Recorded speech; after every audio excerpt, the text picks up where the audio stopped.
మస్తు షేడ్స్ ఉన్నాయిరా అంటే అది ఇక నారా రోహిత్ అన్నకే అది కరెక్ట్ ఈ స్టోరీకి చెప్పాలంటే. But no, it's wonderful film. నేను స్టోరీ కోసం ఈ సినిమాలో I'm part of this film and I'm thankful. Venky అన్న, థ్యాంక్స్ అన్న సినిమా ఇచ్చినందుకు.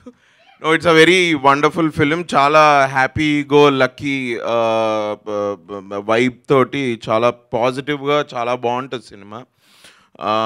సో ఎస్పెషలీ మా ప్రొడ్యూసర్స్ సంతోష్ అన్నకి, నారా రోహిత్ అన్నకి అండ్ గౌతమ్ అండ్ రాకేష్ గారు అందరికీ big all the best. Wonderful team. నేను ఇంకా చాలా మాట్లాడచ్చు, బట్ ఒక్కటే చెప్తా, నేను ప్రభాస్ అన్న టీమ్ అంటే ఏంది ఏం అనకుండానే